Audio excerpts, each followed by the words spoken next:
জায়গাটা খুবই রিস্কি, ভয়ঙ্কর জায়গা। তো বড় বড় শরীর নিয়ে ওখানে বসলে পুরো ডেবে যাবে একদম।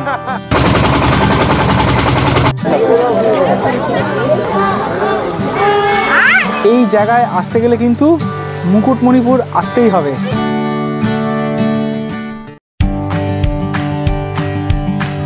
বদলাচ্ছে সময়, বদলেছে পরিস্থিতি, বদল হয়েছে মানুষের চিন্তাধারায়, তবুও যেন মানুষ আজও একদিনের ছুটি পেলে ব্যাগ গুছিয়ে বেরিয়ে পড়ে চেনা কিংবা অচেনার সন্ধানে।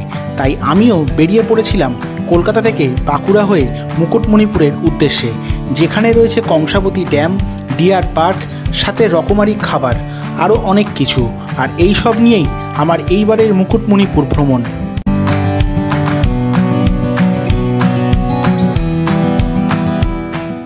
আরও একটা শীতের সকালে বাঁকুড়ার এই অপূর্ব সুন্দর জায়গা মুকুটমণিপুর থেকে একটা নতুন পর্বে আপনাদের সবাইকে স্বাগত। আগের পর্বে দেখিয়েছিলাম কলকাতা থেকে মুকুটমণিপুর কিভাবে আসবেন, সব কিছুই ওই ভিডিওতে দেখানো আছে। যদি ভিডিওটা এখনও অবধি না দেখে থাকো তোমরা, তাহলে কিন্তু ভিডিওটা দেখে নিও, তাহলে রিলেট করতে কিন্তু সুবিধা হবে। আজকের এই ভিডিওতে তোমাদের দেখাবো যে মুকুটমণিপুর এসে তোমরা কোথায় কোথায় ঘুরবে, কত কি খরচা হতে পারে, সমস্ত কিছু থাকবে আজকের এই ভিডিওতে। তো এখন রয়েছি বাস থেকে নেমে এই মুকুটমণিপুরের লক গেটে। এখান দিয়ে যে জল ছাড়ে, এই যে আমার পেছনে, এটা হচ্ছে লক গেট। এখানে টোটাল কিন্তু 11খানা লক গেট আছে। শীতের সকাল, সেরকম রোদ ফোদ ওঠেনি, এদিকে কিন্তু বেশ সুন্দর একটা জায়গা আছে। এবার চলো তোমাদের এই লক গেট দেখাই। এইদিকে হচ্ছে কিন্তু কংসাবতী ড্যাম। যখন জলটা বেড়ে যায় তখন ছাড়ে এখান দিয়ে।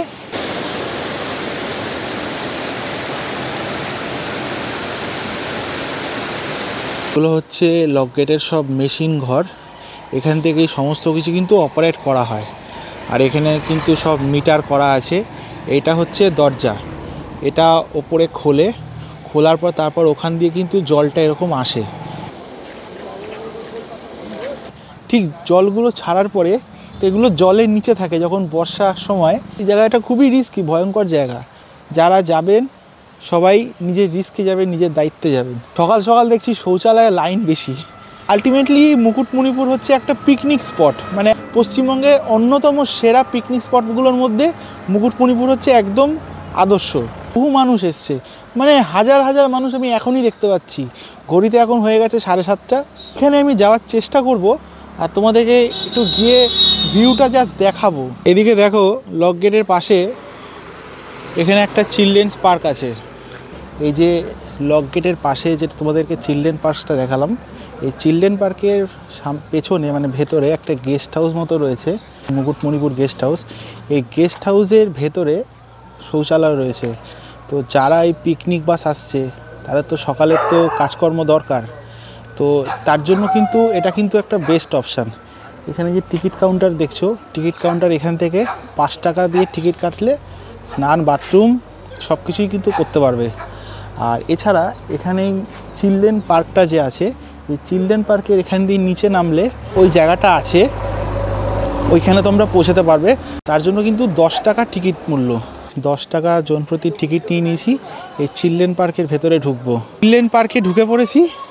তো এখানে সমস্ত বাচ্চাদের জমায়েত হয়েছে, নাগরদোলনা। আমরাও মনে হচ্ছে, কিন্তু এত বড় বড় শরীর নিয়ে ওখানে বসলে পুরো ডেবে যাবে একদম। এটা আমাদের উদ্দেশ্য নয়, আমাদের উদ্দেশ্য হচ্ছে রোমাঞ্চকর। তো তোমাদের একবার দেখিয়ে দিই চিলড্রেন পার্কটা।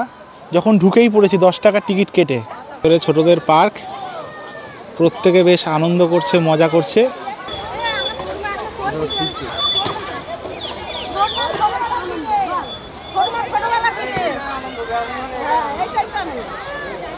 দেখো এখানে পরিষ্কার লেখাই রয়েছে, এই খালে নামার জন্য কিন্তু নিজের দায়িত্বে নামতে হবে, তার জন্য কিন্তু কেউ দায়ী থাকবে না।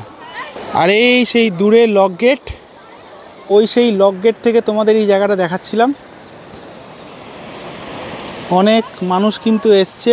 আসতে গেলে কিন্তু একটু সাবধানে আসতে হবে। আমরা একদম শর্ট রাস্তা দিয়ে এসছি। যখন লক গেটটা খুলে দেওয়া হয় তখন এখান দিয়ে কিন্তু সমস্ত জলগুলো আসে, বর্ষার সময় বিশেষত খুলে দেওয়া হয়। এরকম একটা সুন্দর জায়গা, রোমাঞ্চকর জায়গা তোমাদের কেমন লাগছে নিচে কমেন্ট সেকশানে কমেন্ট করে জানাও। আর এই জায়গায় আসতে গেলে কিন্তু মুকুটমণিপুর আসতেই হবে। কিন্তু জায়গাটাকে কেউ নোংরা করো না, অনেকেই দেখছি এখানে বোতল ফোতল ফেলে গেছে। হ্যাঁ, তো এইগুলো নোংরা করা উচিত নয়। যাই হোক, চলো এবার এখান থেকে বেরোই। এবার কিন্তু সকালে ব্রেকফাস্ট করতে হবে।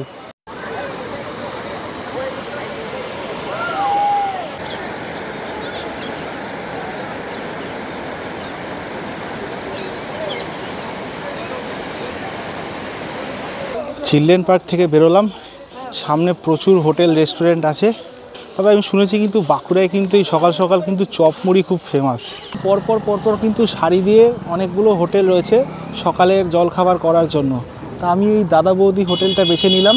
সব কিছুই পাওয়া যাচ্ছে, চপ মুড়ি, কচুরি এবং দুপুরবেলার থালি সমস্ত কিছু আছে। ভেজ থালি, ফিশ থালি, চিকেন থালি, এগ থালি, সব রকম থালি কিন্তু অ্যাভেলেবেল আছে। আমার ঠিক পেছনেই দেখতে পাচ্ছ, এখানে হচ্ছে সেই কংসাবতী ড্যামের রাস্তা। মেন কিন্তু অ্যাট্রাকশান কিন্তু ট্যুরিস্টদের এইটাই। তো খাওয়া দাওয়া করি, তারপরে আমি এখানে যাচ্ছি। শুরু করলাম সকালের জল খাবার। এখনও অবধি মুকুটমণিপুর বা বাঁকুড়ার প্রথম খাবার দাওয়া শুরু।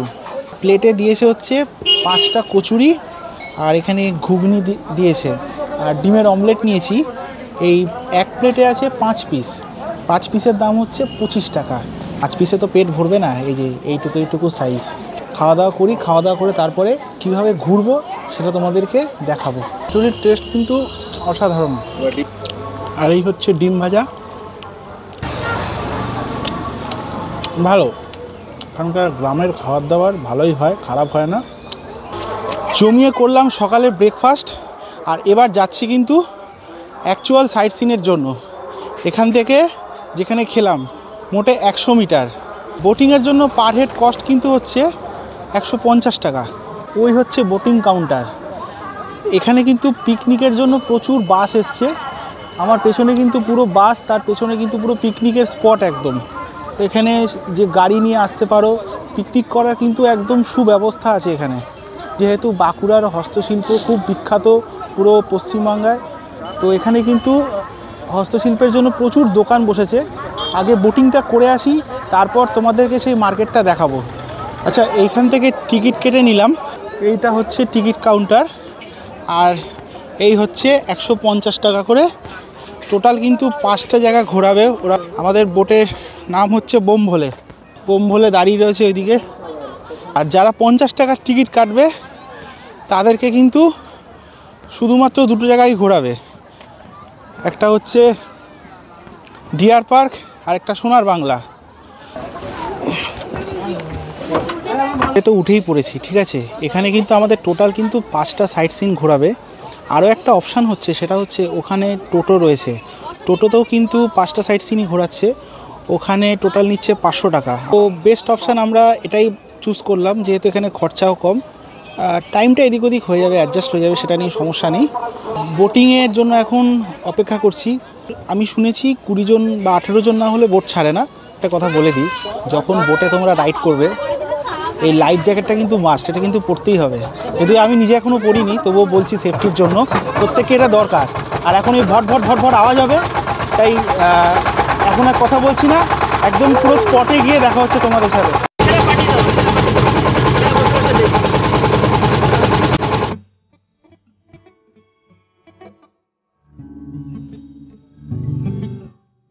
মুকুটমণিপুর পশ্চিমবঙ্গের বাঁকুড়া জেলার খাতড়া সমষ্টি উন্নয়ন ব্লকের একটি গ্রাম ও পর্যটন কেন্দ্র। ঝাড়খণ্ড সীমান্তের কাছে কংসাবতী ও কুমারী নদীর সংযোগস্থলে এই গ্রামটি অবস্থিত। 1956 সালে খাতড়া শহর থেকে 12 কিলোমিটার দূরে এই বিশালাকার জলাধার প্রকল্পটি পশ্চিমবঙ্গের তৎকালীন মুখ্যমন্ত্রী ডাক্তার বিধানচন্দ্র রায়ের তত্ত্বাবধানে তৈরি হয়। বাঁকুড়া, পুরুলিয়া, পশ্চিম মেদিনীপুর ও হুগলি জেলার প্রায় 8,000 বর্গ কিলোমিটার এলাকায় জলসেচের জন্য এই প্রকল্পটি গৃহীত হয়। এছাড়াও 1956 সালে দ্বিতীয় পঞ্চবার্ষিকী পরিকল্পনার সময় সেচের সুবিধার জন্য এখানে বাঁধ নির্মিত করা হয়, যার দৈর্ঘ্য 10,098 মিটার ও উচ্চতা 38 মিটার। জলাধারের আয়তন 86 বর্গ কিলোমিটার।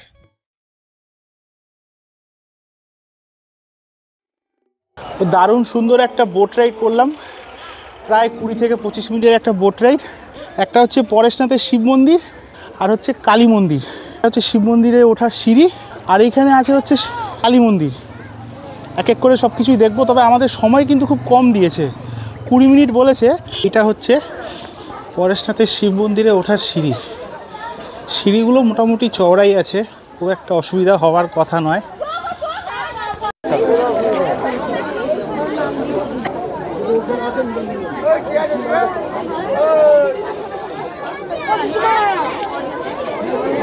এই হচ্ছে বাবা পরেশনাথের মন্দির। এখানে প্রচুর মানুষ এসছে আজকে এখানে ঘুরতে, আর এখান থেকে কিন্তু বাবাকে কিন্তু তোমরা পুজো দিতে পারো। এই দেখতে পাচ্ছ এখানে ডালা, এই দেখো এখানে দেখতে পাচ্ছ।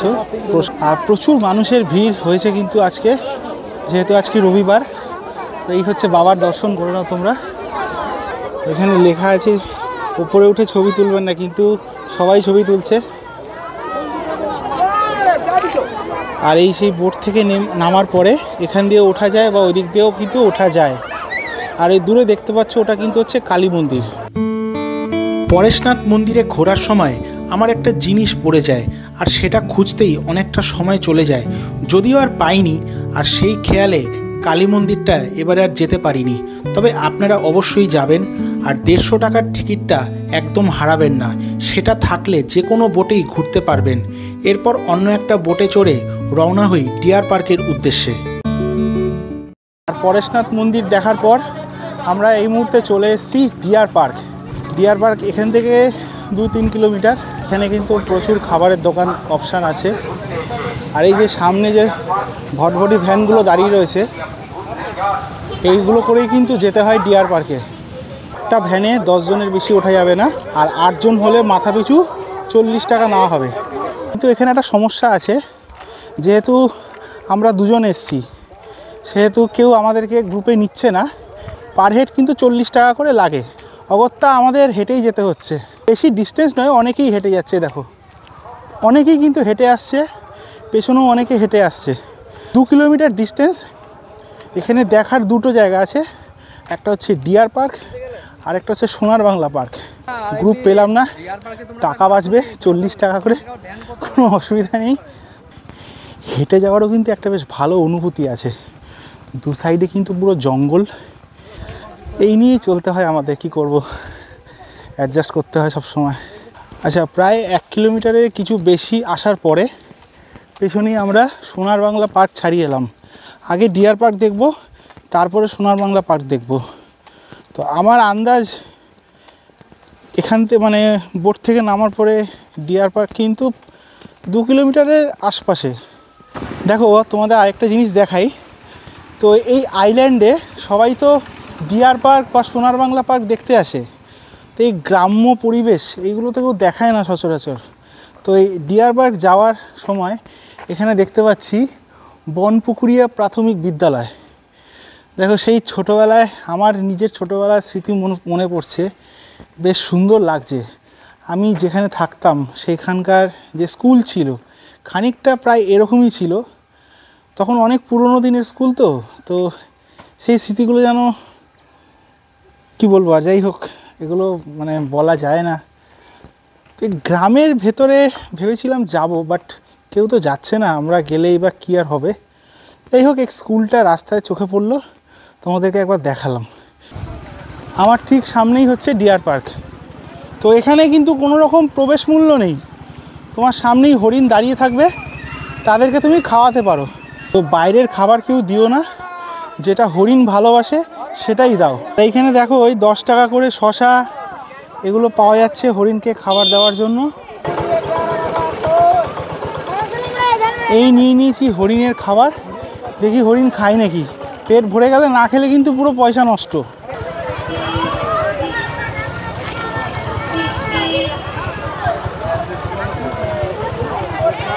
দেখো কি সুন্দর খাচ্ছে কিন্তু।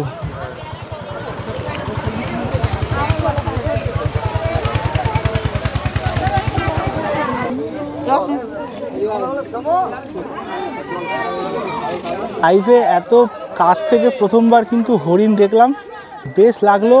হরিণকে খাওয়ালাম, শশা খাওয়ালাম, বেশ ভালো লাগলো। প্রচুর লোকজন আছে, সেই জন্য একা কোনো ছবি তোলা যাচ্ছে না। 4-5টা হরিণ আছে, বাচ্চা হরিণ আছে, বড় হরিণও আছে। চলো এবার সোনার বাংলা পার্কের উদ্দেশ্যে যাওয়া যাক। সেই আবার হাঁটতেই হবে।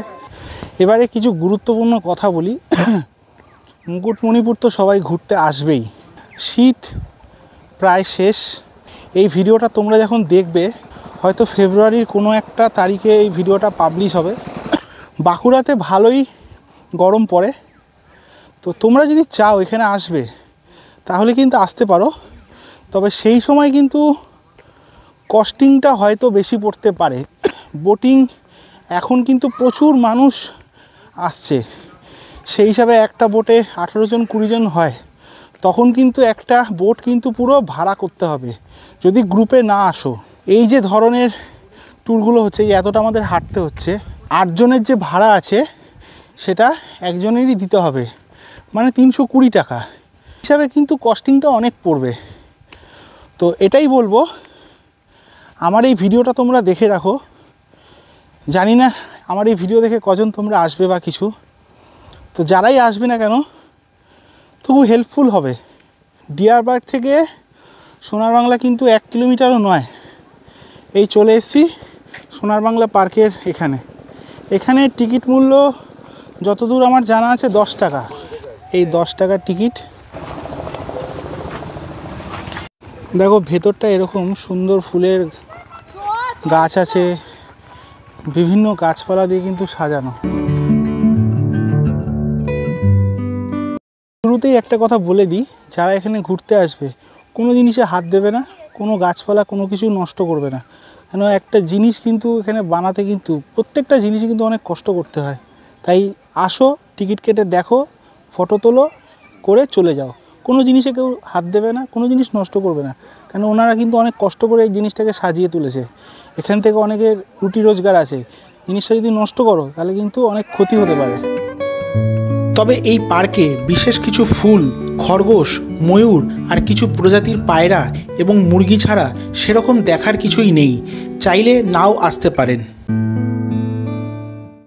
সোনার বাংলা পার্ক দেখলাম, আর এটুকুই বলবো, এই ছোট্ট জায়গার মধ্যে ওনারা কিন্তু বেশ ভালোভাবে কিন্তু ফুটিয়ে তুলেছে। মনটা একটু খারাপ ছিল গ্যাজেটের একটা অংশ হারিয়ে যাওয়াতে, তবে ফেরার সময় যাদের সাথে পরেশনাথ মন্দির গিয়েছিলাম ওনাদের সাথেই ভটভটি ভ্যানে ফিরে মনটা ভালো হয়ে যায় এবং দেখে নিলাম কুমারী নদী ও কংসাবতী নদীর মিলনস্থল। সেই সকালে 9:30টার সময় নৌকা বিহার স্টার্ট করেছিলাম, সাথে সাইট সিন। এখন ঘড়িতে সময় হয়ে গেছে 12:30, 3 ঘন্টা লাগলো। এর পাশেই হচ্ছে দেখতে পাচ্ছ বাঁকুড়ার যে হস্তশিল্পের একটা এখানের জন্য বিখ্যাত, তার বিশেষ অনেকগুলো দোকান আছে। এখান থেকে কিন্তু তোমরা কিন্তু ঘর সাজানোর জিনিসপত্র বা ব্যবহারের জিনিসপত্র কিন্তু কিনে নিয়ে যেতে পারো। সেগুলো তোমাদেরকে একবার দেখাচ্ছি, ভিডিওতে দেখো। এখানে কিন্তু বিভিন্ন সাজ সরঞ্জাম, মহিলাদের গয়না, তারপরে ঘর সাজানোর জিনিসপত্র, মাথার ক্লিপ, চাবির রিং থেকে সমস্ত জিনিস পেয়ে যাবেন। একদম মানে খুব ন্যূনতম প্রাইস, বেশি দামও নয়।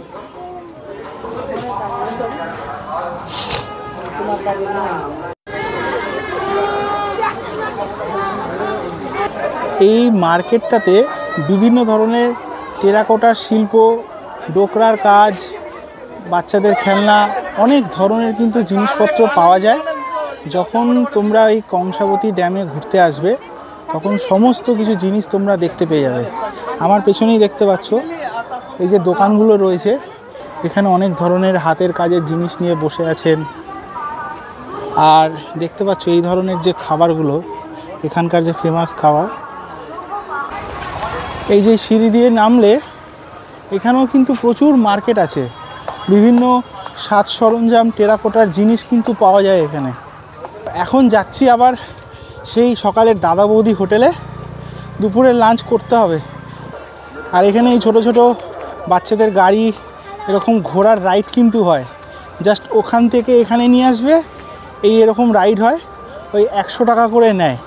খাওয়া দাওয়া করে আরও একটা স্পটে তোমাদেরকে নিয়ে যাব, যেখানে লেখা আছে, না এখন বলবো না, খাওয়া দাওয়ার খেয়েই সেখানে যাব।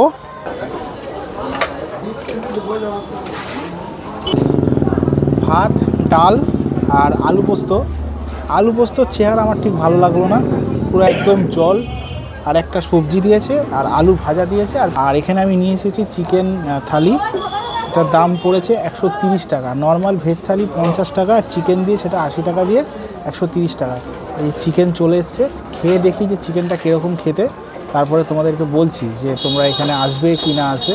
চলো আগে খাই। আলু পোস্ত টেস্ট সেরকম কিছু নেই, বাট এই তরকারিটা কিন্তু খুবই ভালো, লাউয়ের তরকারি যত সম্ভব। চিকেনের সাইজ খানিকটা এরকম, এই সাইজের চিকেন, এই মোট 5 পিস দিয়েছে, কোনো রকম বীজ নেই, খেতে বেশ ভালোই। কিন্তু শেষ পাতে চাটনি আর পাঁপড় না হলে কিন্তু হয় না। টমেটোর চাটনি আর এই পুচকি পাঁপড়, চাটনি দিয়ে পাঁপড় গড়িয়ে খেতে ব্যাপক লাগে। কিন্তু দুপুরের খাওয়া দাওয়া শেষ করলাম, বেশ সুন্দর খেয়েছি। তো এই দাদা বৌদির হোটেলে তোমরা এসো খেয়ে। এখন যাচ্ছি আরও একটা স্পটে, ওখানে দেখার বিশেষ কিছু নেই, কিন্তু কিছু একটা আছে, সেটা তোমাদের দেখাবো। তো এই যে দেখতে পাচ্ছ পেছনে লক গেট, এই লক গেট ছাড়িয়ে যাচ্ছি ওই দিকে, মানে ড্যামের দিকে নয়, রাস্তাটা যেখান থেকে মানে স্পটটা চালু হয়েছে। আচ্ছা, এই গেটের ঠিক অপোজিটের রাস্তায় সেলফি জোন বলে লেখা রয়েছে। বুঝতেই পারছো আমি কিসের কথা বলছি, একদম ঠিক সব জায়গায় যেটা এখন প্রচলিত, I love Darjeeling, I love Kolkata, এখানেও কিন্তু একটা সেলফি পয়েন্ট করেছে, আই লাভ মুকুটমণিপুর। সেলফি পয়েন্টে তো যাচ্ছিলামই, যাওয়ার পথে আরও একটা ভালো জিনিস দেখলাম, এটা হচ্ছে এই কংসাবতী বা কাঁসাই নদীর জল, এখানে জলটাকে ছাড়া হচ্ছে, একটা খালের মতো করা রয়েছে। দেখো এই যে কি সুন্দর লাগছে দেখতে।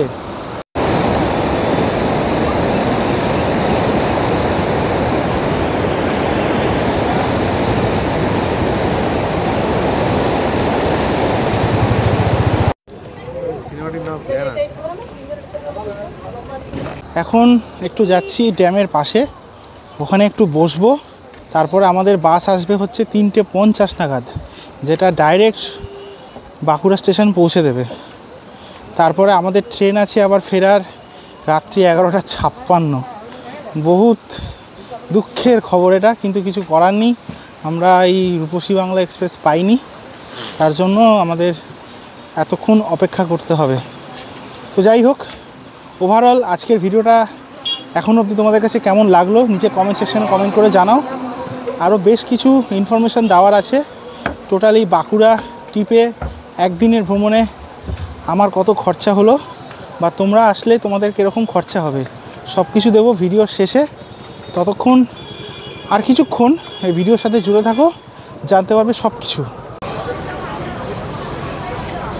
ঘড়ির কাঁটায় এখন 3টের ঘর পার করে গেছে, তাই এই শেষ সময়টুকু কংসাবতী ড্যামের তীরে একটু কাটানোর জন্য আবার চলে এসেছি। অ্যাকচুয়ালি মুকুটমণিপুর সম্বন্ধে সবাই সব কিছু জানে, তবুও এখন নিত্য নতুন অনেক কিছু চেঞ্জ হচ্ছে, অনেক কিছু নতুনত্ব হচ্ছে, সে কারণেই। আর তাছাড়া আমি নিজেও কোনোদিনও আসিনি। অনেকেই হয়তো বলে ভাববেন যে মুকুটমণিপুরে নতুন কী আছে, আপনি আমাদের কেন দেখাবেন বা কিছু। অ্যাকচুয়ালি আমি যে জায়গাগুলো যাইনি কোনোদিনও, আমি চেষ্টা করি যে সেই জায়গাগুলোই তুলে ধরার। এবার বাকিটা হচ্ছে দর্শক যেটা বিচার করবে সেটাই হবে। কারণেই মুকুটমণিপুর আসা এবং ঘুরে দেখানো আপনাদেরকে, যাতে আপনারাও পরবর্তীকালে এইভাবে প্ল্যান করে আসতে পারেন। এই যে আমাদের কলকাতাওয়ালা কঙ্কন ব্লগ করে পুরো একদম ক্লান্ত। কঙ্কন, কেমন লাগছে? ঘুরে তো খুবই ভালো লাগছে, কিন্তু সকালবেলা যা ঠান্ডা ছিল এখন তার অলমোস্ট বিপরীত ওয়েদার।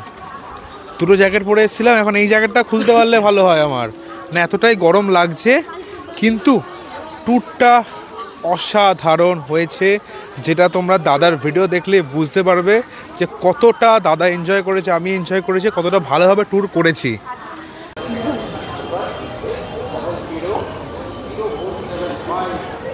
যেহেতু আমরা একদিনের ট্যুর করছি, সেহেতু কিন্তু আমরা কোনো রকম রুম এখানে বুক করিনি। তো এখানে কিন্তু প্রচুর হোটেল লজ আছে, রিসর্ট আছে, বিভিন্ন বাজেটের আছে। তো সেগুলো তোমরা এসে দেখে নেবে যদি কেউ একদিনের ট্যুর করো। আর দ্বিতীয়ত হচ্ছে, সবথেকে ভালো হচ্ছে, পশ্চিমবঙ্গ সরকারের যুব আবাস কেন্দ্র আছে এই যে এর ভেতর, এটা অনলাইনেও বুক করা যায়। আর তোমাদেরকে নাম্বার দেখালাম, সেই নাম্বারও কিন্তু বুক করা যায়। তো এখানে নন এসি এসি সব রকম রুম আছে, সবাই থাকতে পারে, কোনো অসুবিধা নেই। আর যদি কেউ এখানে এসে হোটেল বুক করো তাহলে কিন্তু খুব সমস্যা হবে। পিক সিজনে যদি এই রকম সিজনে কেউ আসো তাহলে কিন্তু সমস্যা হতে পারে, হোটেল নাও পেতে পারো। তো যদি আসবে আগে থেকে বুক করে আসবে। ড্যামের শুরুতেই রয়েছে এরকম টোটো রিক্সা বুকিং কাউন্টার। এখান থেকে পরেশনাথ মন্দির, কালী মন্দির, দুই নদীর মিলনস্থল, মুসাফিরানা ভিউ পয়েন্ট ঘুরে নিতে পারেন। সময় লাগবে 1.5 ঘন্টা, খরচ 500 টাকা। এবারে আমরা মুসাফিরানা পার্কটা মিস করে গেছি, যেটাতে আপনারা অবশ্যই যাবেন। যাওয়ার পথে তোমাদেরকে দেখাবো বা বলবো যে এই একদিনের মুকুটমণিপুর ভ্রমণে আমার কত খরচ হলো, বা তোমরা যারা সোলো ট্রাভেল করবে বা গ্রুপ মিলে আসবে তাদের কত কী খরচ হতে পারে সেটার একটা জাস্ট একটা ধারণা বা আইডিয়া দিয়ে দেবো। আচ্ছা, ঘড়িতে কিন্তু এখন সময় হয়ে গেছে 3:50, আর এ বাস কিন্তু ট্রেনের মতো লেট করেনি, একদম পুরো অন টাইম চলে এসছে। আর বিশ্বাস না হলে তোমাদেরকে একবার দেখিয়ে দিচ্ছি, টাইমটা দেখো শুধু একবার। এই দেখো ঘড়িতে বাজে 3:52, বাস এসছে, জাস্ট কিছুক্ষণ দাঁড়িয়ে এখানে ক্রস করছে, একদম অন টাইমে কিন্তু বাস চলে এসছে। তো টাটা মুকুটমণিপুর, দেখা হবে আবারও কোনো একদিন, কোনো এক শীতের দিনে আসবো। এখন যাওয়ার পথে তোমাদেরকে বলবো যে আমার এই একদিনের মুকুটমণিপুর ভ্রমণে কত কি খরচা হয়েছে। চলো জার্নিটা উপভোগ করো এবং খরচাগুলো জেনে নাও। হাওড়া থেকে বাঁকুড়ার ট্রেনে যাওয়া আসা 325 টাকা, বাঁকুড়া থেকে মুকুটমণিপুর বাসে যাওয়া আসা 120 টাকা, ড্যামে নৌকা ভ্রমণে 150 টাকা, সব মিলিয়ে 615 টাকা খরচ হয়েছে। বাকি আনুষঙ্গিক খরচগুলো প্রত্যেকেরই আলাদা হয়, তাই সেগুলো আর দিলাম না। আচ্ছা, যারা এই বাসটা তোমরা পাবে না তারা কিন্তু আরও অন্যান্য অনেক সার্ভিস আছে, সেই বাসে করে কিন্তু আসতে পারো খাতড়া অবধি। এই যে খাতড়াতে দাঁড়িয়ে রয়েছে এখন আমি, খাতড়া থেকে আবার তোমরা বাঁকুড়ার অবধি বাস পেয়ে যাবে। এ দেখো খাতড়া বাস স্ট্যান্ড এটা।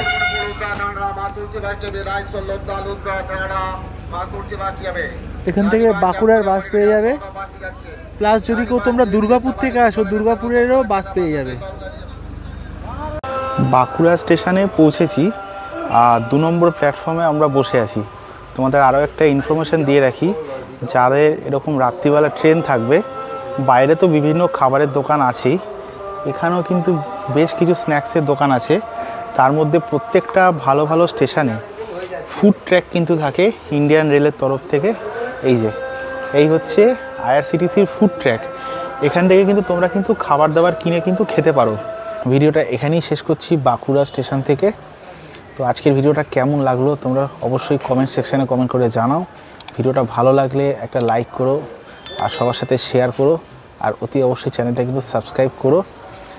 বাঁকুড়ার মুকুটমণিপুরের ভিডিও এখানেই শেষ করছি। বাঁকুড়ার আরও একটা খুব পপুলার ডেস্টিনেশনের ভিডিও নিয়ে খুব তাড়াতাড়ি আসছি। ততক্ষণ সবাই ভালো থেকো, সুস্থ থেকো।